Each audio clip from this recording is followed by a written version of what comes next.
Dan berikutnya adalah saham-saham yang direkomendasikan pagi hari ini oleh Mbak Sulis, diantaranya adalah ada Energi dengan support di 2050, resistensi di 2500. Kemudian PTBA dengan support di 2780, resistensi di 3100. HRTA dengan support di 2900, resistensi 3300.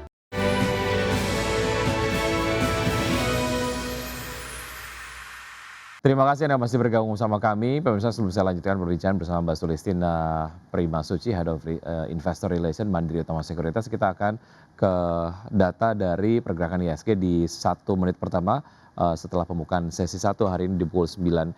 IHSG sejauh ini bergerak menguat 2,1% di level 7.737,397 dan 5 top gainers diantaranya ada VKTR, Wi-Fi, Telkom, TIN, Supa. Kemudian top losers 5 diantaranya adalah ada MGL, VU, DNG, SGRO, INDS, dan juga TBMS. Pergerakan sektoral seluruh sektor sejauh ini bergerak menguat dengan Basic Industries yang menguat 3,26%. Kemudian sejauh ini yang menguat paling signifikan adalah sektor cyclical yang menguat 4,8%, tentu saja disusul oleh sektor-sektor lainnya. Dan berikutnya kita akan simak pembukaan dari bursa-bursa utama Asia di pagi hari ini. Dapat Anda saksikan di layar televisi pemirsa untuk bursa-bursa utama Asia. Ya, untuk bursa utama Asia kompak dibuka menguat dengan Nikkei 225 dibuka menguat 3,91% di level 56.367. XTI Singapura dibuka menguat 0,82% ke level 4.852. Kospi Korea dibuka menguat 11,52% di level 5.680. Hang Seng Hong Kong maksud saya dibuka menguat 1,27% di level 25.584. Dan berikutnya adalah saham-saham yang direkomendasikan pagi hari ini oleh Mbak Sulis, diantaranya adalah ada Energi dengan support di 2050, resistensi di 2500. Kemudian PTBA dengan support di 2780, resistensi di 3100. HRTA dengan support di 2900, resistensi 3300. Pegas dengan support di 2250 dan resistensi di 2550. Seluruh saham direkomendasikan buy pagi hari ini.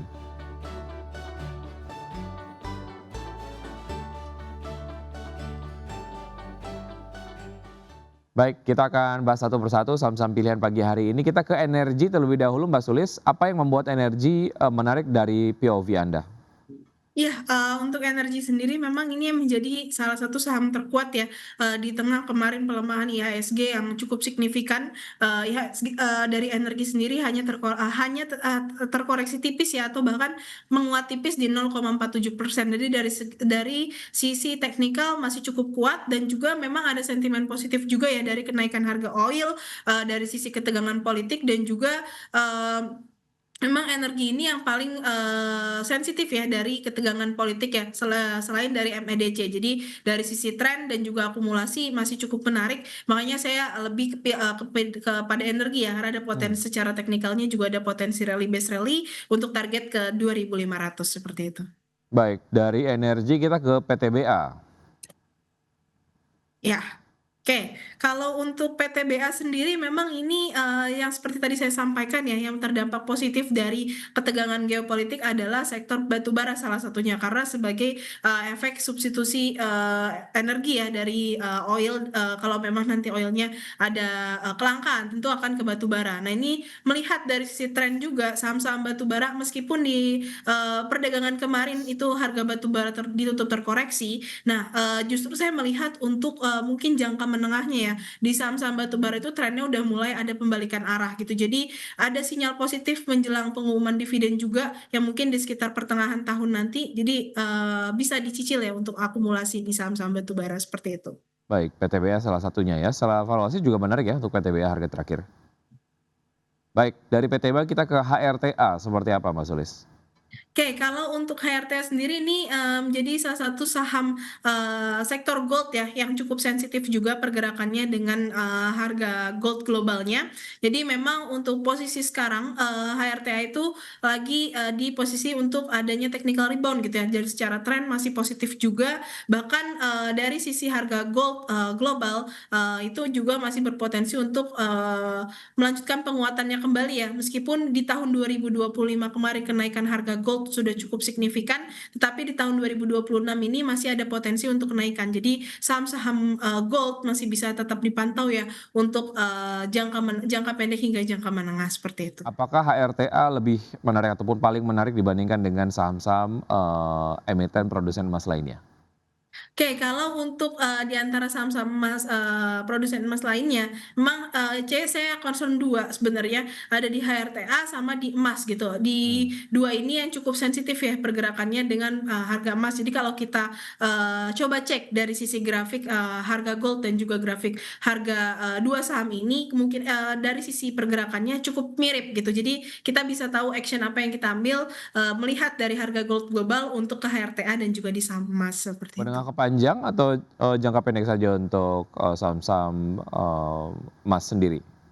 Emas sendiri masih untuk menengah ke panjang. Oke, baik. Dari HRTA kita ke Pegas, apa yang menarik dari Pegas sendiri, Mbak Sulis? Oke, kalau Pegas juga sama ya seperti di batubara tadi ada sinyal positif ya dari penutupan Selat Hormuz ini sektor gas dan LNG tentu menjadi ada sentimen positif juga ya. Nah, Pegas ini adalah salah satu saham LNG yang cukup pergerakannya itu cukup kuat ya. Secara tren masih positif dan juga dari sisi fundamentalnya masih cukup kuat gitu. Jadi saya melihat Pegas ini penurunan kemarin justru untuk level pembelian ya seperti itu.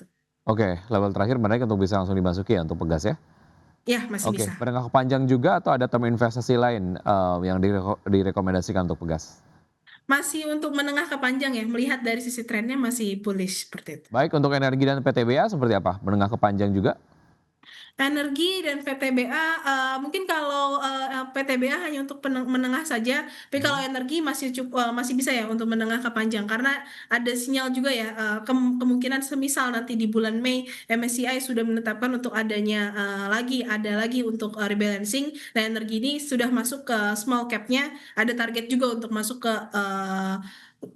standar cap seperti itu. Baik, itu tadi dia beberapa saham yang direkomendasikan, ada energi, PTBA, kemudian juga HRTA dan juga Pegas. Baik, saya ingin mendapatkan opini dari Anda ataupun pendapat dari Anda terkait dengan upaya untuk investor dapat didisclose kepemilikan saham di atas 1%. Ini kemudian disampaikan oleh bursa dan juga KSEI begitu. Bagaimana Anda melihat ini? Sejauh mana ini kemudian dapat menjadi faktor yang dapat meningkatkan lah ya ataupun memperbaiki kredibilitas dari pasar modal di Indonesia, Mbak Sulis? Ya baik, memang ini saya melihat cukup menarik ya karena Ya. saya juga udah coba cek datanya, melihat apalagi sudah ada data yang memang sudah dirangkum ya dari dari Transparansi B-nya. Jadi kalau melihat memang inilah yang ditunggu-tunggu oleh MSCI ya, Hmm. untuk bisa adanya transparansi hingga ke 1%. Jadi ini tentu menjadi hal yang cukup menarik, tapi memang beberapa pihak mungkin ada yang cenderung jadi lebih ke hati-hati ya. Jadi ke Hmm. investor yang individu itu lebih berhati-hati ya karena memang 1% saja sudah terlihat Hmm. kepemilikannya gitu. Jadi tapi kalau untuk retail ini cukup menarik karena kita bisa melihat ya siapa-siapa saja yang memiliki saham di atas 1% seperti itu. Oke, baik. Pada saat kita cek tadi pergerakannya di pukul 9 lebih 1 menit ataupun lebih 2 menit waktu Indonesia bagian Barat, IHSG bergerak penguat. Bagaimana Anda memproyeksikan pergerakan IHSG di hari ini, Mbak Sulis? Oke, kalau untuk IHSG di hari ini tuh memang saya proyeksikan ada potensi rebound sedikit yang merespon dari adanya kenaikan di Wall Street dan juga di bursa Asia hari ini tadi Nikkei itu ada plus 4%, Kospi juga plus 11%. Jadi memang penaikan hari ini sudah mulai menutup pelemahan di hari kemarin. Jadi kalau untuk saat ini saya diproyeksikan untuk IHSG ada rebound sedikit ya untuk bisa ada sell on strength terlebih dahulu seperti itu. Baik, itu tadi beberapa analisis yang sudah disampaikan oleh Mbak Sulis. Semoga dapat menjadi referensi dan sumber informasi untuk pelaku pasar dapat menerapkan strategi investasinya hari ini. Namun keputusan investasi kembali ke tangan investor. Mbak Sulis, terima kasih sudah bergabung sama kami. Sukses selalu untuk Anda, sehat selalu. Sampai Ya, jumpa. terima kasih banyak Mas Vicky. Sukses selalu juga. Sampai Baik, jumpa. terima kasih. Sampai jumpa. Dan pemirsa, saja berikut rekan Vina Murwan akan menyampaikan informasi menarik di Market Plus. Informasi apa yang akan disampaikan nanti, Vina?